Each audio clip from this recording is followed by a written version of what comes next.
ನಮಸ್ಕಾರ, welcome to Kavya's cooking channel. ಬೇಕ್ರಿನಲ್ಲಿ ಸಿಗೋ ಅಂಥ ಖಾರ ಬಿಸ್ಕೆಟ್ ಅಂದರೆ ಯಾರಿಗೆ ತಾನೇ ಇಷ್ಟ ಆಗೋದಿಲ್ಲ ಹೇಳಿ. ಮಕ್ಕಳಿಂದ ಹಿಡಿದು ದೊಡ್ಡವ್ರ ತನಕನೂ ತುಂಬಾ ಫೇವ್ರೇಟ್ ಆಗಿರುತ್ತೆ.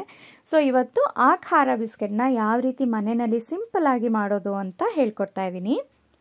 ಖಾರ ಬಿಸ್ಕೆಟ್ ಮಾಡೋದಕ್ಕೆ ಮೊದಲಿಗೆ ಮಿಕ್ಸರ್ ಜಾರಿಗೆ ಅರ್ಧ ಚಮಚ ಆಗೋಷ್ಟು ಜೀರಿಗೆ, ಹಾಗೆಯೇ ಅರ್ಧ ಚಮಚ ಆಗೋಷ್ಟು ಅಜ್ವಾನ ಅಥವಾ ಓಂ ಕಾಳು ಅಂತ ಹೇಳ್ತೀವಲ್ಲ ಅದನ್ನು ಸೇರಿಸ್ತಾ ಇದ್ದೀನಿ. ಹಾಗೆಯೇ ಖಾರ ಬಿಸ್ಕೆಟ್ ಅಂದ ತಕ್ಷಣ ಖಾರಕ್ಕೆ ನಮಗಿಲ್ಲಿ ಹಸಿರು ಮೆಣಸಿನ್ಕಾಯಿ ಬೇಕಾಗುತ್ತೆ. 2 ಹಸಿರು ಮೆಣಸಿನ್ಕಾಯಿನ ಈ ರೀತಿ ಕಟ್ ಮಾಡಿ ಸೇರಿಸ್ತಾ ಇದ್ದೀನಿ. ಚೆನ್ನಾಗಿ ಪೌಡರ್ ಆಗುತ್ತೆ ಈ ರೀತಿ ಹಾಕೋದ್ರಿಂದ, ಇಲ್ಲಾಂದರೆ ದಪ್ಪ ದಪ್ಪ ತರಿ ಉಳಿದು ಬಿಡುತ್ತೆ. ಹಾಗಾಗಿ ಕಟ್ ಮಾಡಿ ಸೇರಿಸಿ. ಇದಕ್ಕೆ ಸುಮಾರು 1 ಹಿಡಿ ಆಗುವಷ್ಟು ಕರಿಬೇವಿನ ಎಲೆನ ಹಾಕಿ ಸ್ವಲ್ಪನೂ ನೀರೇನು ಹಾಕದೇನೆ ಇದನ್ನು ತರಿಯಾಗಿ ಪೌಡರ್ ಮಾಡ್ಕೋಬೇಕು. ನೋಡಿ, ಈ ರೀತಿಯಾಗಿ ತರಿಯಾಗಿ ಪೌಡರ್ ಮಾಡಿ ನಾನು ಒಂದು ಬೌಲ್ನಲ್ಲಿ ತೆಗೆದು ಇಟ್ಕೊಂಡಿದ್ದೀನಿ.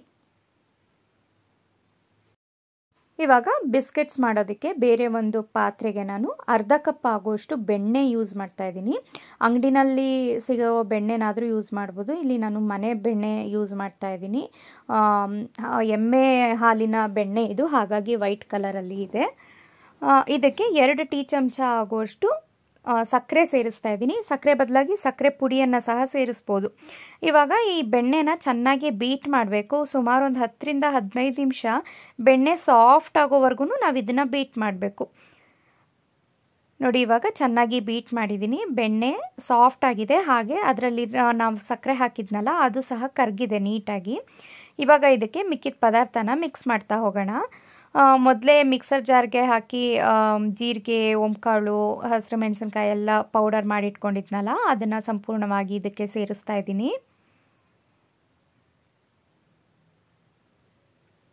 ಹಾಗೆಯೇ 1 ಚಮಚ ಆಗುವಷ್ಟು ಕಸೂರಿ ಮೇಥಿ, ಒಂದು ಅರ್ಧ ಹಿಡಿ ಆಗುವಷ್ಟು ಒಣ ಕೊಬ್ಬರಿ ತುರಿಯನ್ನು ಹಾಕಬೇಕು. ಇಲ್ಲಿ 1 ಕಪ್ ಆಗುವಷ್ಟು ಮೈದಾ ಹಿಟ್ಟು. ಮೈದಾ ಹಿಟ್ಟಿನ ಬದಲಾಗಿ ನೀವು ಗೋಧಿ ಹಿಟ್ಟನ್ನು ಸಹ ಯೂಸ್ ಮಾಡ್ಬೋದು. 2 ಟೇಬಲ್ ಚಮಚ ಆಗುವಷ್ಟು ಕಾರ್ನ್ಫ್ಲೋರ್ ಅಂದರೆ ಜೋಳದ ಹಿಟ್ಟು. ಕಾರ್ನ್ಫ್ಲೋರ್ ಗರಿ ಗರಿಯಾಗಿ ಬರುತ್ತೆ ಬಿಸ್ಕೆಟ್ಟು, ಹಾಗಾಗಿ ಕಾರ್ನ್ಫ್ಲೋರ್ನ ಹಾಕಲೇಬೇಕು. ಹಾಗೆ ನಾವು ಯಾವುದೇ ಬೇಕ್ರಿ ಬಿಸ್ಕೆಟ್ಟು, ಬ್ರೆಡ್ಡು ಎಲ್ಲ ಮಾಡಲಿಕ್ಕೆ ಬೇಕಿಂಗ್ ಪೌಡರ್ನ ಯೂಸ್ ಮಾಡಬೇಕು. ಹಾಗಾಗಿ ಇಲ್ಲಿ ಅರ್ಧ ಚಮಚ ಆಗುವಷ್ಟು ಬೇಕಿಂಗ್ ಪೌಡರು, 1/4 ಚಮಚ ಆಗುವಷ್ಟು ಅಡುಗೆ ಸೋಡಾ, ಮನೆಯಲ್ಲೇ ಇರುತ್ತಲ್ಲ ಅಡುಗೆ ಸೋಡಾ ಅದು, ರುಚಿಗೆ ತಕ್ಕಷ್ಟು ಉಪ್ಪು, ಇವಿಷ್ಟನ್ನು ಹಾಕಿ ಇವಾಗ ನೀಟಾಗಿ ಮಿಕ್ಸ್ ಮಾಡ್ಕೋಬೇಕು. ಮೊದಲಿಗೆ ಇದಕ್ಕೆ ಹಾಲನ್ನಾಗಲಿ ನೀರನ್ನಾಗಲಿ ಏನೂ ಹಾಕೋಬಾರ್ದು. ನಾವು ಬೆಣ್ಣೆನ ಚೆನ್ನಾಗಿ ಬೀಟ್ ಮಾಡಿದ್ವಲ್ಲ ಅದರಲ್ಲೇ ಮಿಕ್ಸ್ ಮಾಡಬೇಕು. ಇನ್ ಕೇಸ್ ಈ ರೀತಿ ಗಟ್ಟಿ ಆಯಿತು, ಮಿಕ್ಸ್ ಮಾಡೋಕ್ಕಾಗಲಿಲ್ಲ, ಹೊಂದ್ಕೊಳ್ಳಿಲ್ಲ ಅನ್ನೋದಾದರೆ ಈ ರೀತಿ ಗಟ್ಟಿ ಮೊಸರನ್ನ ಆ್ಯಡ್ ಮಾಡ್ತಾ ಮಿಕ್ಸ್ ಮಾಡ್ತಾ ಹೋಗಬೇಕು. ಮೊಸರು ಅಷ್ಟೇ ಒಂದೊಂದೇ ಚಮಚ ಹಾಕ್ಕೊಂಡು ಮಿಕ್ಸ್ ಮಾಡಬೇಕು. ತುಂಬ ತೆಳುವಾಗಿ ಕಲಿಸ್ಕೊಬಿಡ್ತು ಅಂದರೆ ಬಿಸ್ಕೆಟ್ಸ್ ಚೆನ್ನಾಗಿ ಬರಲ್ಲ.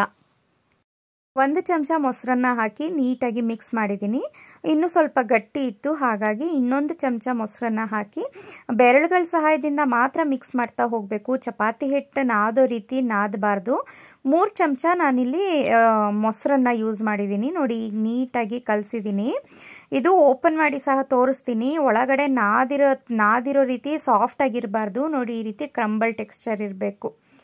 ಇವಾಗ ಹಿಟ್ಟನ್ನು ಕಲಿಸ್ಕೊಂಡಿದ್ದು ಹಾಕ್ತಿದ್ದ ಹಾಗೇ ಸಣ್ಣ ಉಂಡೆಗಳನ್ನಾಗಿ ಮಾಡಿ ಇಟ್ಕೋತಾ ಇದ್ದೀನಿ. ಬಿಸ್ಕೆಟ್ ನಿಮಗೆ ಯಾವ ಶೇಪಿಗೆ ಬೇಕೋ ಅಷ್ಟು ಸೈಜ್ಗೆ ಉಂಡೆಗಳನ್ನಾಗಿ ಮಾಡಿ ಇಟ್ಕೊಳ್ಳಿ.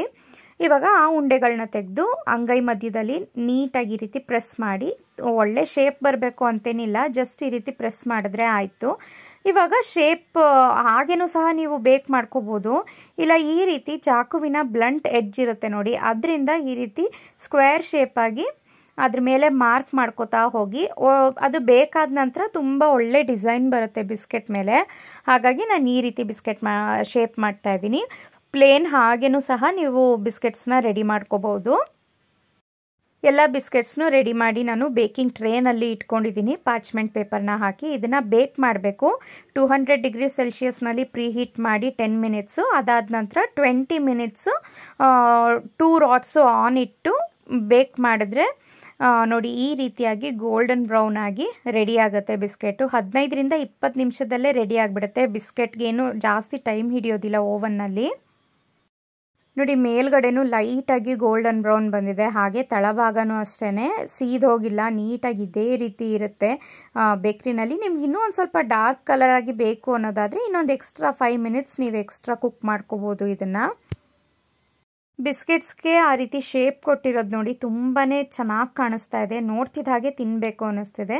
ನೋಡಿ ಇಲ್ಲಿ ಓಪನ್ ಮಾಡಿನೂ ಸಹ ತೋರಿಸ್ತೀನಿ. ಒಳಗಡೆ ಎಲ್ಲೂ ಹಸಿಯಾಗಿ ಇಲ್ಲ, ನೀಟಾಗಿ ಪುಡಿ ಆಗ್ತಾ ಇದೆ ಬಿಸ್ಕೆಟು. ತುಂಬಾ ಚೆನ್ನಾಗಿ ಬೇಕಾಗಿದೆ. ಸೊ ತುಂಬಾ ಸುಲಭ ಇದೆ, ಟೇಸ್ಟಿಯಾಗಿರುತ್ತೆ. ಖಂಡಿತವಾಗ್ಲೂ ಮಿಸ್ ಮಾಡದೆ ಮಾಡಿ.